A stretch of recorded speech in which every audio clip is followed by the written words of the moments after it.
This is Jacob Blevins, and you're listening to the Garrett Smith Podcast. Ladies and gentlemen, for a podcast that I wasn't sure was going to go past episode 1 or 2, we are now on episode 20, so please welcome Mr. Jacob Blevins. Jacob, how you doing today? I'm doing pretty good, buddy. That's good to hear, because you never really know with all the quarantine and, gosh, this week, all the craziness in the world, you know, You got to make sure people are doing all right when they come on here. Yeah, no shit, right? Yeah, so I guess, you know, the answer to this kind of varies, but I asked people if they've been busy and what they've been working on in quarantine, and a lot of people like me have said, you know, the amount of busy either went up or stayed the same. There was no sit around and start a new project or hobby, but, you know, how's it looked for you?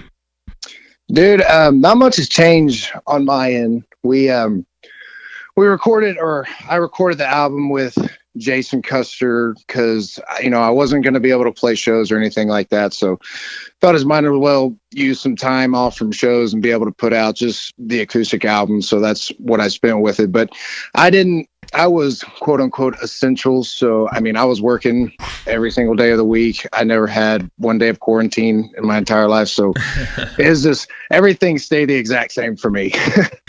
I can feel that. Actually, I was working from home, but still working. You know, a lot of people, how do you do that? I'm like, well, at first I was able to get more work done because the people coming in and out of my office all day was actually decreased and I could just focus. But, you know, then the projects get kind of piled on and it becomes summer planning. It's like, oh, okay, I feel like I'm still in an office. Did you like it? Did you like it better being at home, or would you rather go in every day? You know, it's weird because I am an extrovert and my job relies on working with people, but I have really enjoyed it. I mean, any time in life, whether it's a sick day from school where you still work or just working briefly from home, I've always worked better that way. Yeah. That's cool, man. Awesome. I guess you and I are not on that. We've made it and we can tour full-time musician stage yet. So what do you do full-time? Dude, I work for a company called MHC Kenworth, and I basically just drive all around the Metroplex, delivering parts, picking up parts, working with customers, just kind of whatever the company needs, I'm there and I'm doing it. So I actually enjoyed the quarantine because there was no traffic on the road and I was just smooth sailing the whole time. And then, you know, about a couple weeks ago, all the non-essentials got back on the road and made me miss quarantine a little bit. No, I'm just kidding. I know the feeling because I commend anyone that has to drive around DFW, but when I lived in Houston for 3 years, Hurricane Harvey hit in that middle year that we lived there. And the weirdest thing was when I drove on 59, I was one of the first neighborhoods that was able to clear up and actually get on 59. But I remember thinking like, man, I love being able to just go. But at the same time, this is super creepy because I am the only truck on the road. And it just felt weird. It was definitely weird. So you put out the album recently, and I've given it a listen, or to actually, I can't say a listen. I've listened to it about 3 times, and it's pretty good. Thank you. But yeah, I would encourage everyone to get on that. I want to talk about that for a second. If you get on Spotify or whatever your streaming platform is, and just listen to Burnin. The album cover itself is even pretty cool. It's like you're smoking something. I don't know what you're smoking on that. Looks like a standard pipe. Yeah, a cigarette. Okay. It's just a cigarette, but you know, I left that question in there for people to try to decipher themselves. Well, what was could be a right-handed, could be a left-handed. Who knows? What's that from Bohemian Rhapsody where Freddie Mercury's like, sometimes it's up to the listener to interpret. Yeah, exactly. That's what I. Well, it's called Burnin, and it's pretty catchy, pretty cool on a lot of these tracks. Tell me kind of what the story behind this album was.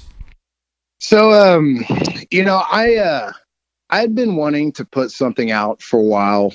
And, you know, I basically just spent all my time writing songs and playing shows. And, you know, I kind of thought, you know, down the road, something would come out, you know, maybe I'd get a full band or put out a single. That was kind of like my first idea. And then it was really like kind of the beginning of this year. And I was like, man, I need to put something out. And I've always, you know, playing, you know, basically just songwriter music. And playing all the shows, you get around a lot of songwriters, and I listen to a lot of just songwriter music. And I really like, there's an artist named Benjamin Todd, and he's got an acoustic album that's just him and a guitar, kind of a lot of sad songs. I'm kind of a fan of Zach Bryan, so it's just him and his guitar. And so like listen to that, I'm like, dude, that's what I do. So I'm going to go ahead and just put these songs that I've been playing on stage, my better ones, and make this album. And I just basically picked Burnin. I thought it kind of gave the whole album kind of a theme. I thought of the, kind of what I thought was a cool album picture. And then it basically just kind of had, Jason Custer help me out with recording in it. Cause, I don't think the studios were open during quarantine. So, I just called him up, and we'd been talking about it in the fall. And really, once I got down to like, this is what I want to do, called him, picked out a price, went down to Lem Passes, recorded it in a weekend. He spent some time putting some bass tracks on it, mixing and mastering it. I had a family of mine, family friend of ours, a coach from my high school, Coach Fears. She took the picture. We literally took it in my garage. So it was like, I was just like, whatever my face lights up is going to be it. And hopefully it'll be dark enough to get the black background. And then I had my baby brother, Garrett. His name's Garrett as well. Good choice. Yeah, so he has an app on his computer, and he kind of did the artwork on it and made everything else look perfect. And that's all I really wanted, is just I wanted a way while I wasn't playing shows, and people who haven't heard me sing, just this is what I do if you haven't heard it. So that was my plan. It's done pretty well. I'm kind of impressed. I didn't think anybody except for my dad and a couple of my best friends to listen to it. And it seems like quite a bit of people have kind of checked it out and said they liked it. So. That's really cool. And I can relate, because at times I've toyed with, do I have a professional sounding Twitter bio, or do I change it to my mom likes a couple of my songs? What do I want to list? Yeah, I think about that all the time as well. No, I put podcast host. Now I'm profound. Yeah, I think mine says I like puppies, baseball, and Martin guitars and something like that.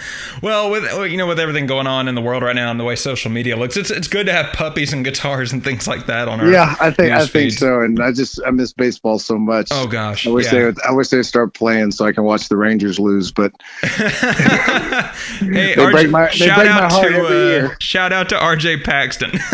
Yeah, he's gonna enjoy that. Well, I think it was today or yesterday. It not to devalue the importance of what's going on, but I told somebody, I said, I look forward to when we're all arguing about football and whether A&M and Texas should play each other. Yeah, definitely. Yeah.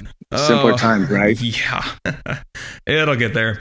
Well, if we could play a song from the new album right here for everybody, which one would you pick first? I would think just go ahead and play the title track, just to kind of give everybody a taste. It seems to be like the most popular one. So if you want to play that one, just give everybody kind of a taste of the theme of the album. And yeah. Cool. Well, folks, this is called Burnin.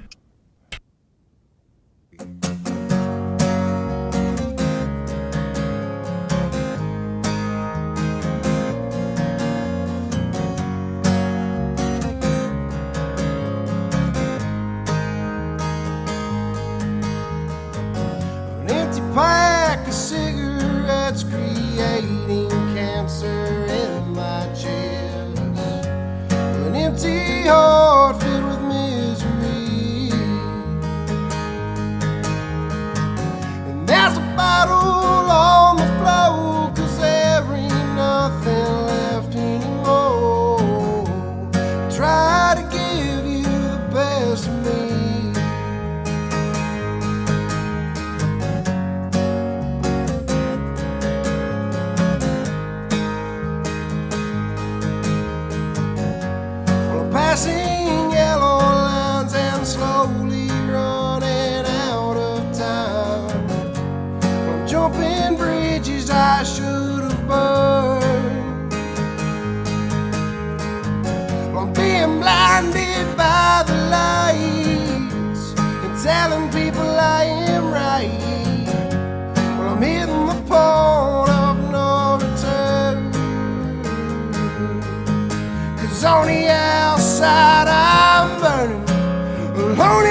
drowning in broken dreams and running low on self-esteem.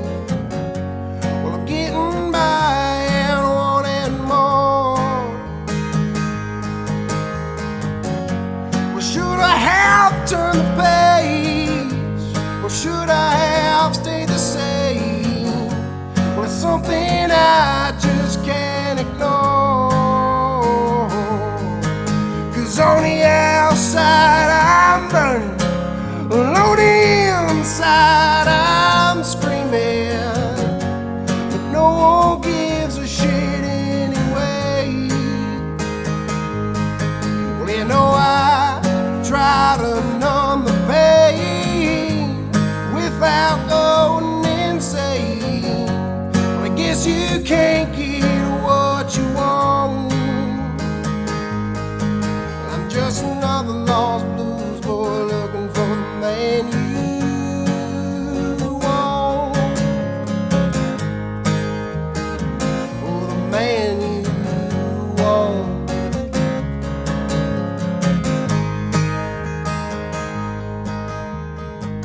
An empty pack of cigarettes creating cancer in my chest. An empty heart filled with misery. Burning. Well, there's another couple of songs that caught my attention on this album, and one of them was the Sunday Morning Hangover, because I was thinking it was gonna be like a Johnny Cash, Sunday morning coming down type thing, but it was actually really it was a slower song, kind of sad, but it was good. It's just like it's a really good quality song. And then the other one that caught my eye was the second song on the entire album. It's called Bell County Air, because for anyone that doesn't know, I live in Bell County, and I have a song called Bell County Breakdown. So so that one definitely caught my eye. So tell me, which songs on this album would you say have the best backstories? Bell County Air, to me, that song means a whole lot. And I wrote that song, so really kind of like, I don't have I'm sure a lot of musicians are like this. I don't have if I'm going to write a song, I'm going to sit down here and, do it this way. Every song kind of comes to me in a different way. And I just kind of try to make them fit, but I'd never written at that point I'd never written a song where I just sat down and wrote out, verses and stuff, just wrote the lyrics and then try to put a melody and a guitar, chord progression to it. And so that's what I did with that one. And, what I just started thinking about when I wrote that first line is, it's truly about my great grandmother. She passed away in 2015, and she was 100 years old, and she's a Bell County original. My whole mom's side of the family's from Bell County. And, I was thinking about her funeral, and it was like a scene out of a movie, because the raindrops were it was very dark. It wasn't a thunderstorm, but the raindrops were just coming down. People were crying. And I'm like, that's how, if a funeral is supposed to look a certain way, that's kind of how it's supposed to look. So I kind of came up with that first line.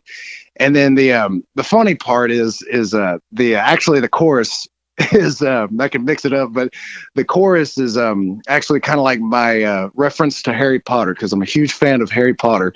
And so if you know the films or read the books, there's Dumbledore tells Snape about after all this time, he goes always. So it's kind of like it's kind of that I wanted to find a way to put my fandom to Harry Potter in one of my songs, and I think that's kind of how I did it. So I mean, that song means a whole lot to me, just because that city and that that area down there, it means a whole lot to me as well.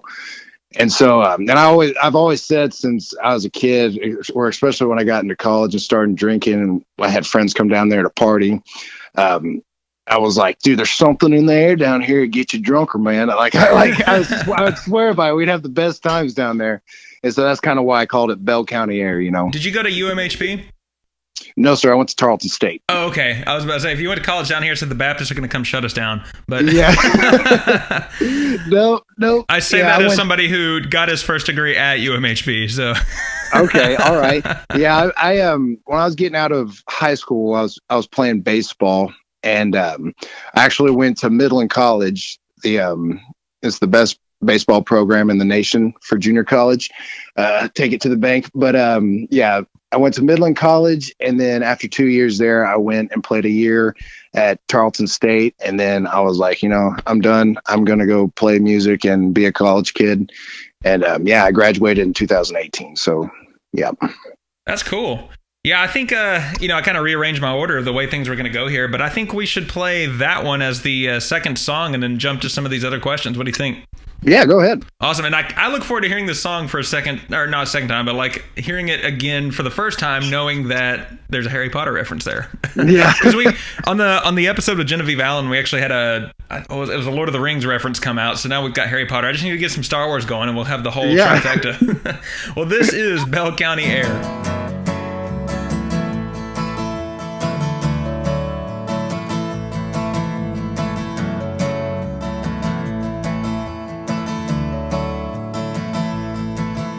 I hope it's raining on the day they lay me down.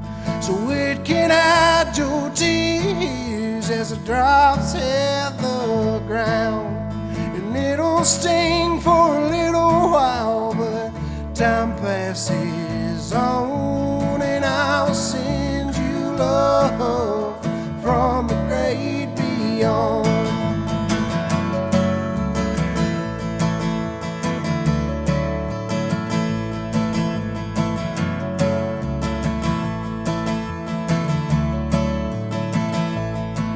My mind, it's always roaming on what I have to lose.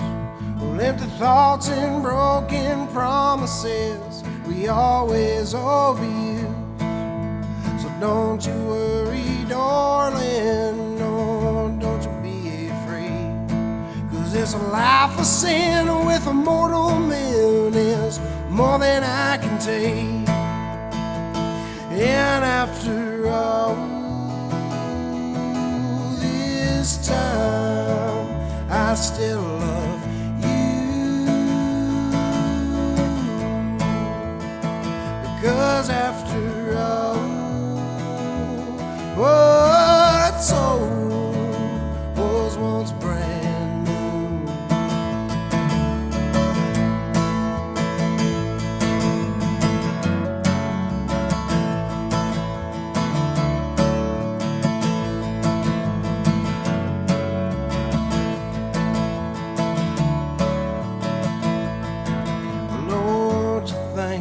Me when you smell Bell County air.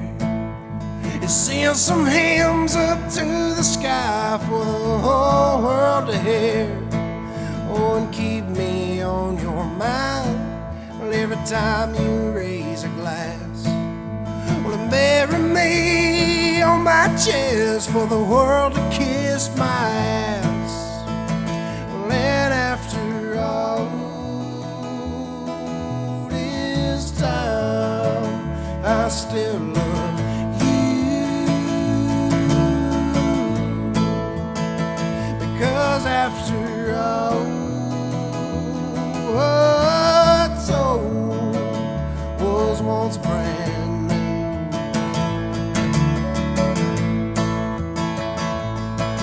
Well, I hope it is raining on the day they lay me down, so it can hide your tears as it drops at the ground.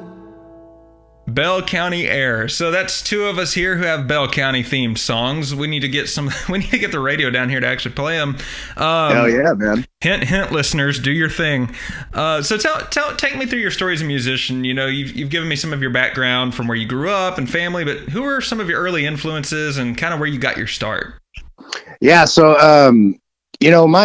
I grew up listening to music, with my dad, and, I was raised on, Waylon Jennings and David Allan Coe and just old country. And then I was also raised on Black Sabbath and Guns N' Roses and classic rock and Metallica and stuff like that. And then as I got older, I got into rap myself, and I never really as I got older, I just liked old country because all I knew was the stuff that's coming out of Nashville, the top 40 type country music. And it wasn't as cool to me as, rap or rock and roll was. So I listen to my old stuff, my old outlaw stuff. And then, I listened to my rap and my rock. And then when I went to junior college, when I was 18, I didn't play guitar. I never even, I loved music and I've always been a huge fan of music, but I never played guitar. I never had an ambition to play guitar. I wanted to be a major league baseball player, so I'm playing out there. And, one of my best friends of all time is named Cade Davis. And I didn't have a roommate in my room and there were just 2 people dorms. So he had a guitar. We started hanging out. He would just sit around and play guitar and I'd listen to him. And I thought it was badass, and he started getting me into Texas country music. And I was like, man, this is awesome. And so, I just liked watching him play. I didn't want to play it myself, but in like October of my freshman year, we had a school project with some golfers that lived downstairs, and every single person in the room had a guitar except for me. And I was just thinking it was badass. Well, one of the golfers was pretty good, and he started playing the intro to Nothing Else Matters from Metallica. And I was like, dude, you got to show me how to do that. I just want to learn a riff. And so he started doing it. And I was like, okay, so what's a chord? And so he showed me a G chord and a D chord and a C chord and just, you're starting things. And then Cade would come up to my room and show me how to strum. And I'd stay up till 3 a.m, procrastinating on homework and, figure it out. And I caught on fairly fast. I mean, I was just so addicted to it. And it was the only thing I was doing. And then I started trying to sing as well, which I was like, I can't sing, but I can try, I can mimic what they're doing. And so the first song I started singing was Broken Window Serenade. And I saw, Whiskey Myers was the one band that really kind of shook my world at that age, because it was I saw them in concert because I was getting into their music and I was playing their music and I was just like, this is badass, so that's what I got into, and that's what kind of drove me. And so then I started playing it and I started singing Broken Window Serenade for my family and my friends, and everybody started telling me I sounded good. So I was like, okay, well, I'll keep learning songs. And then I started writing songs as I went on, and I was still playing baseball at the time, so I played some open mics here and there, played as much as I could and just got a little taste for being on stage, and it was enough for me. And then just the older I got, the more I pursued it, the better I got, the more songs I wrote. It's just kind of led up, and it's just still a thing I strive to be the best I can be at, all the time. So when it comes to influences, really in my early days of playing the guitar, I would say Whiskey Myers. And then I saw Colton Moore and the Clever Few open for Whiskey Myers in Decatur at Bono's. And I really liked their sound. And so I really got into Colton Moore and the Clever Few as well.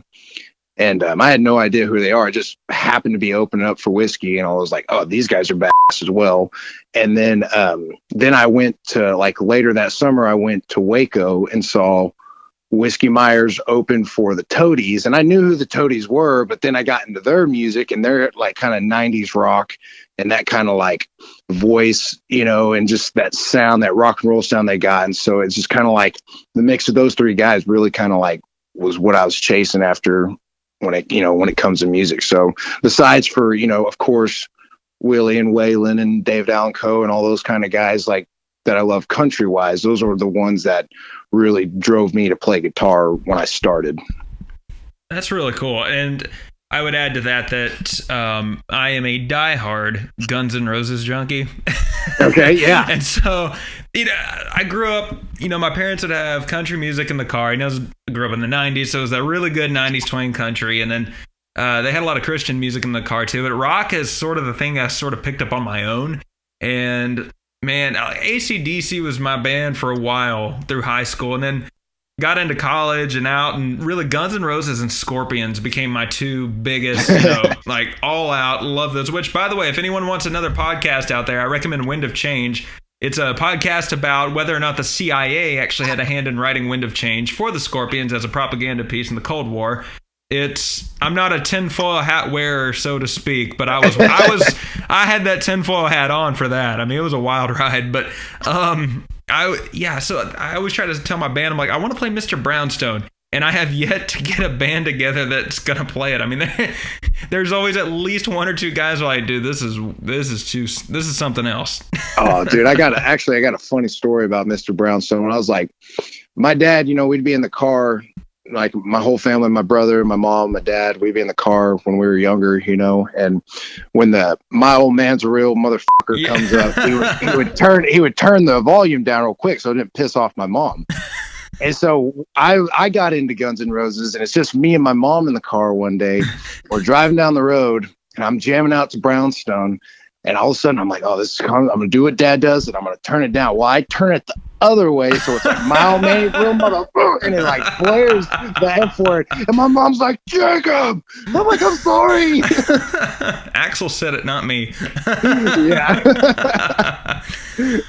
Heck, I might as well recommend another podcast. If you're a Guns N' Roses fan, Appetite for Distortion with Brando. That is an amazing podcast. But yeah, so you used all these influence, kind of hit the road, kind of went the rock route, and I'm the same way. I first started recording around 2015, and it was just before the turn of the Texas country scene, whenever it became more rock and roll. Back then, it was still very fiddle, very steel guitar bass, which I love. And I thought, man, they're going to hate me if I do this rock-sounding country. But part of my problem is when I first produced it, I didn't sound rock enough. And then the rock wave hit with Coe and Reed Southall and all these guys. So that's one of the things I'm working on in the studio right now is I'm redoing all my music, and it's going to sound more like that rock and roll trend. But I thought, hey, I can get together with guys like Jacob and Custer, and we can go out and do like a rock country tour. And I've always been a rock and roll guy, and I think, there's people who got the country sound, and, that's awesome. And people who do it good, they sound awesome. And I'm not going to try to be something that I'm not. I'm going to make my music. I'm not going to try to go out there and act like I'm some cowboy hat wearing guy, because that's not what I am. I'm just, I'm Jacob from freaking Fort Worth, Texas, kind of a city boy, so I'm just not, I'll do country shit all day long. I'll hunt and fish and shit, but I'm not going to try to be something I'm not. So that's kind of, I love country music and I love rock and roll. And so I'm just going to make my music, my own way, That makes it authentic. You got all these mainstream country guys, and I'm not here to just bump everyone, but I'm going to. Some of them started as actual country boys. Like, you can hear the way Luke Bryan talks, and he's not faking the accent, but at the same time, you watch what he does on stage and the stuff he puts out now. It's like, and how tight his pants are. Yeah, you're trying to be a rapper and a pop artist, and you're not, dude. Yeah, no, that's not for me. No. Cool. Well, let's throw one more song in here before we get to the last section. What do you say? Which song should we put? Let's do old Sweet Maria. All right, Sweet Maria.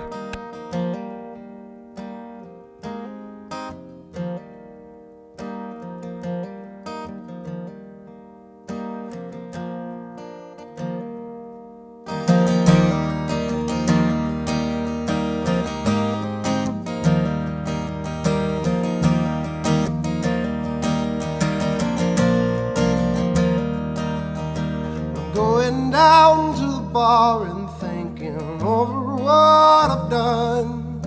If anybody's going places, let me come. Well, I don't know what I was thinking. Why'd I bring my gun? Well, I just shot a man for stealing, and I'm on the run. Well, and my mother said, oh, I don't need. Now I'm on the run, all from the law, with a gun in hand. When I'm dreaming, well, I won't be called.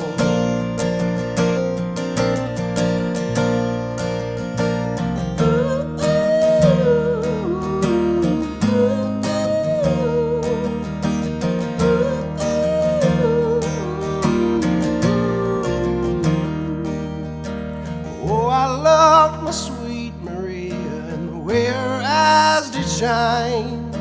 And when she found another lover, oh, I lost my mind. Well, I couldn't imagine life without her, no, could not take the pain. And so I will go looking for him and somewhere to place the blame. When I found the man all late one night, and I shot him with my 45. Was it a fit of rage or by design?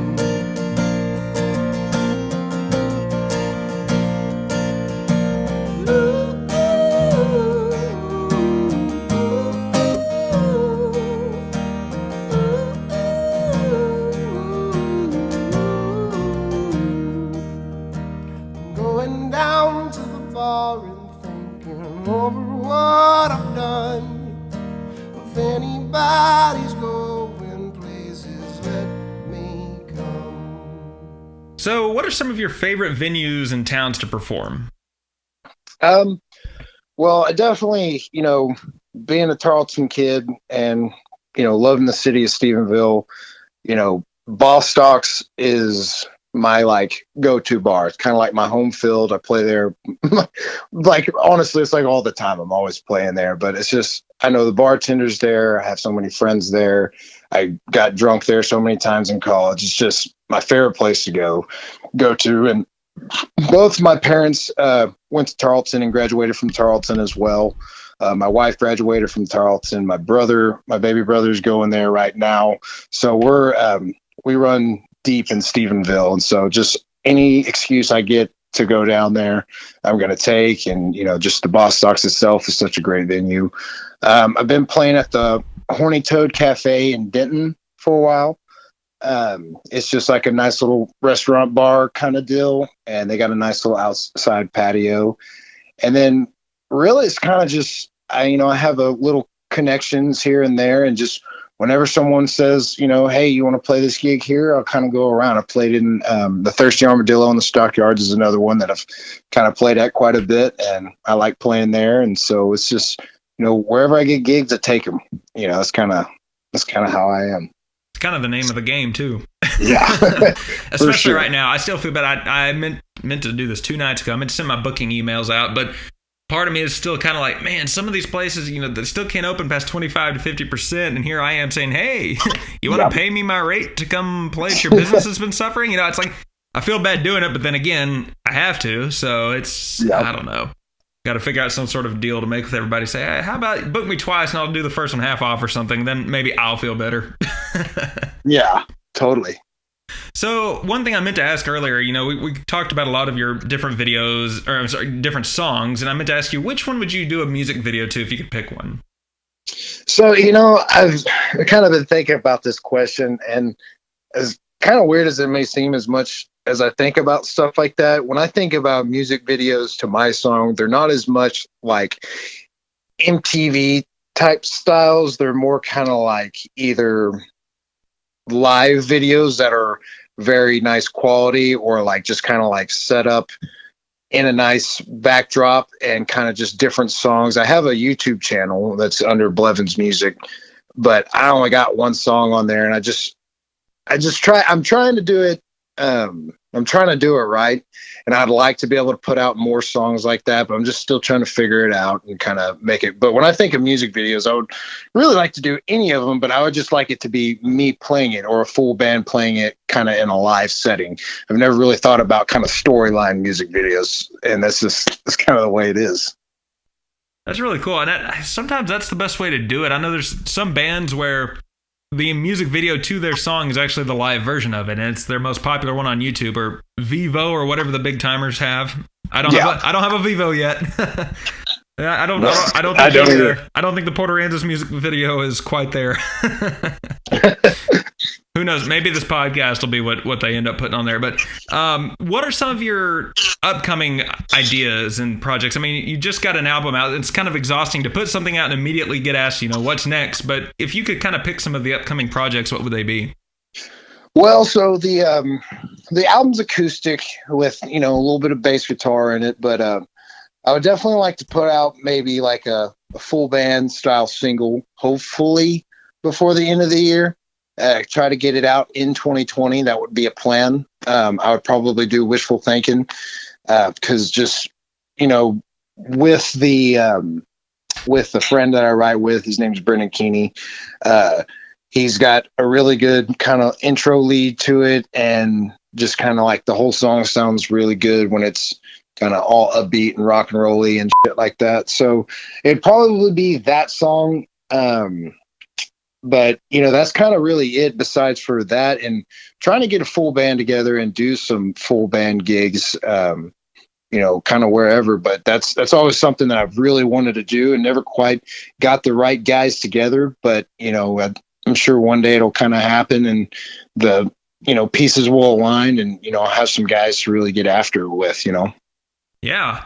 Well, it's a struggle. You know, most people think you can just blow in the magic seashell and a band will appear. It's like, just because you have good songs and you got some good stuff out there, or even name credibility, I mean, it's hard to get a band together. And even when people commit, the scheduling is a whole thing. I mean, there's a lot more than the tip of the iceberg that people see.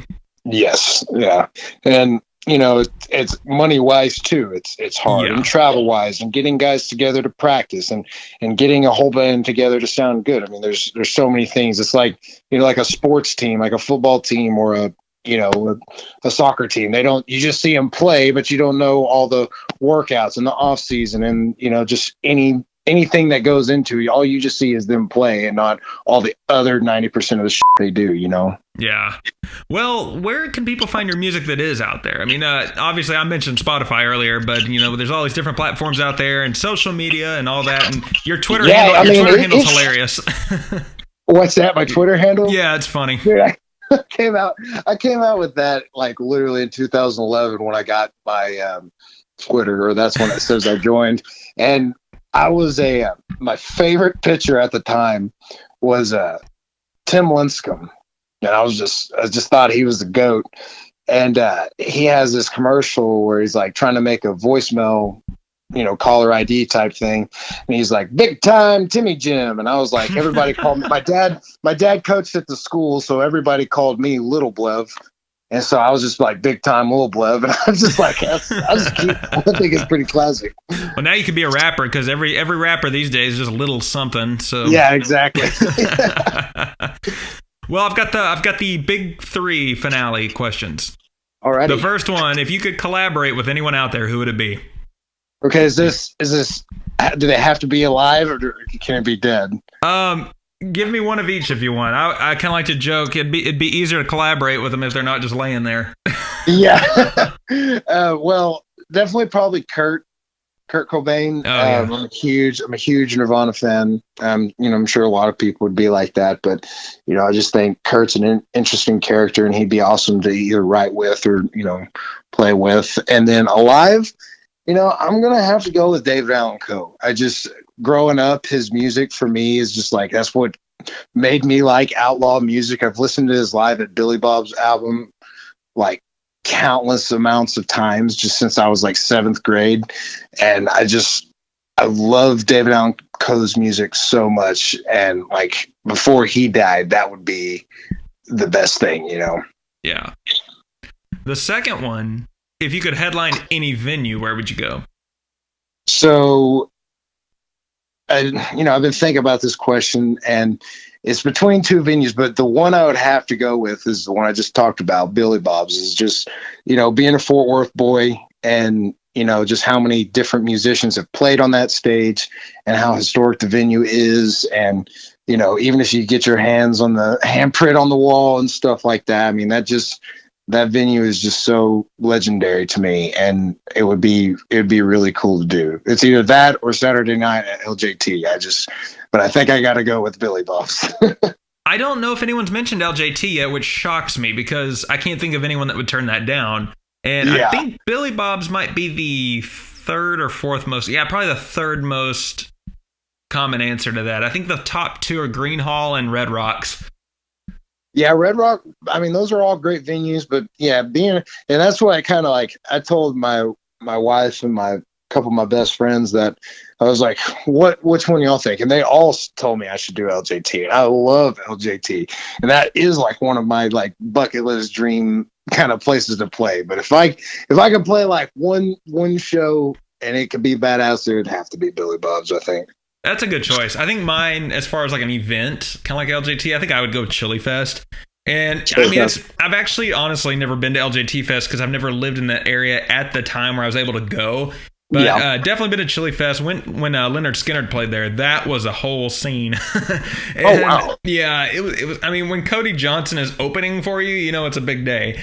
And I mean, Wade Bowen's up there and they're passing a refrigerator over the crowd and a tree got ripped up and passed. I mean, it was just a weird environment, but a bunch of drunk A&M students. I went to grad school at A&M and came from a family of A&M cult members. So, you know, I was kind of like, I was like, man, I could own this crowd if I ever played this stage.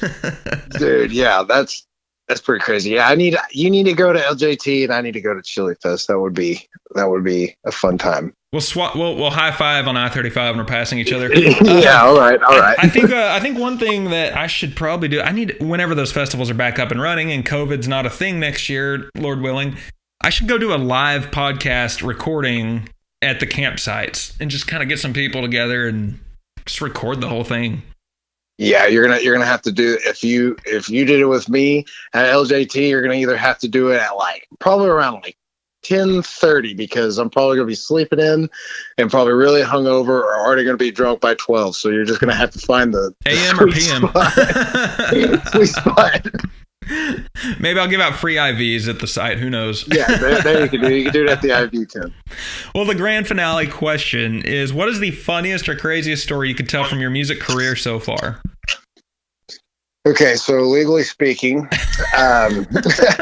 so I guess I'll go with in October of 2019, I was in a songwriting competition, and it was in Denison, Texas, and it was like a three round deal. So the first round was in Denton, and the second two were there, and so I ended up making it to the finals. And you know, I've played in songwriting competitions before.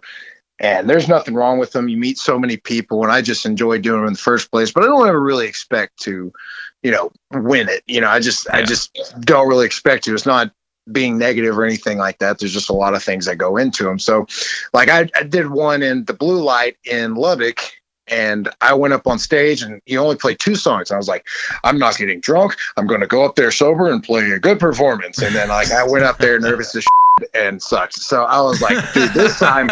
For the finale, I'm getting hammered. So I like started drinking and I was taking shots, and like I kind of like remember going up on stage and then like kind of remember getting off. I shit you not, like I just like remember like kind of playing and then like stepping off stage, and then it's just like a couple scenes, and I just wake up in my bed and my wife is like yelling at me like, you need to go to work, and I'm like, I'm not going to work. I told my boss, and I was like, don't even know how I did that. I'm like, what the hell? So she leaves, and I'm like, what? Kind of like looking for my phone. I can't find my phone. I find my wallet, pull it out, and there's $1,000 in the wallet. And I'm like, oh shit. And I'm like, then I really start freaking out. I'm like, did I win last night? I'm like, I can't remember. I'm like, I get her iPad since I can't find my phone. I log into my Facebook, and I'm like, oh my god. And then it all starts coming back to me. I'm like, I did win last night. And then pieces that came back to me when they said my name, like I walked up on stage and like tripped over a monitor and fell. But the important part is I didn't spill my beer, so it wasn't that embarrassing. But so I mean, it was a win-win. I mean, I didn't get to really enjoy it because I don't remember it, but I still won and got the money. So it was I guess fun. It's better than opening your wallet and realizing you've spent $1,000. Yes, it definitely is. I wouldn't mind waking up to $1,000 in my wallet. Yeah, it was a nice surprise. I'll tell you what. That's a good one. Have you ever seen the Family Guy episode where Peter and Lois joined the talent contest? No, I haven't. Oh gosh, well it's like they play this long acoustic song about peace and love and all this stuff, and then at the end of the episode, they're referring to it. Chris walks in. He's like, no, I was there. Here's what really happened. It was just, they're like hollering and making inaudible noises, just breaking instruments and stuff. And they're high as a kite. Yeah, I love me some Family Guy. Family Guy is awesome. I haven't seen that episode, though. If we could close this thing out with one song, what would you pick? I play Wishful Thinking, man. It's kind of like always at my shows and stuff like that. It's kind of like what I ended on and kind of what I ended the album on. So it's kind of like, leave everybody with all the crazy times and all the uncertainty, leave them with some wishful thinking. I think that's a perfect way to end that, especially with everything going on right now. Yeah. And so, folks, with that in mind, thank you, Jacob, for being here. This thank is you. Wishful Thinking. 2, 3, 4.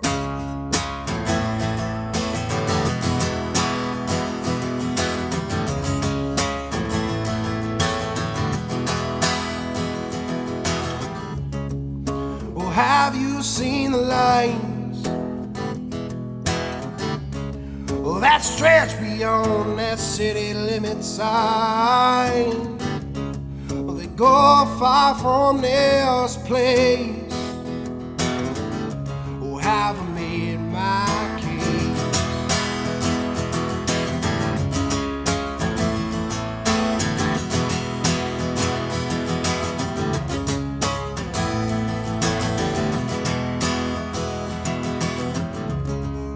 Oh, have you heard the news?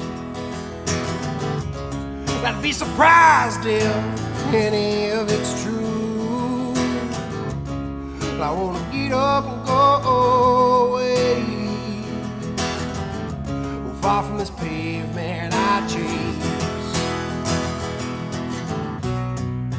And I could wait till Sunday and give you a call.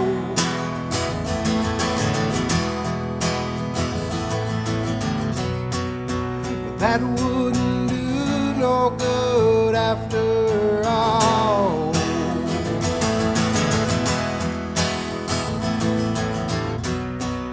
And I know that you hang on wishful thinking.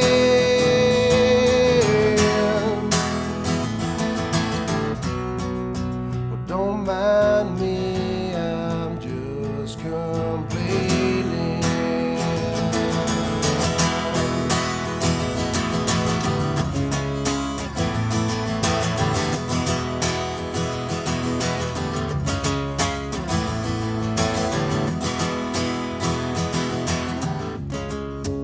Well, I need time alone.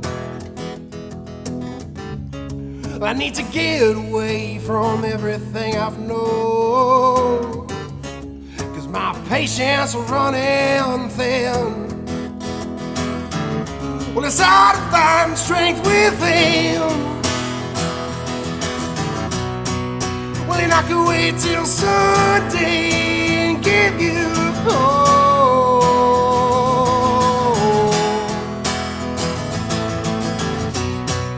But that wouldn't do no good after all.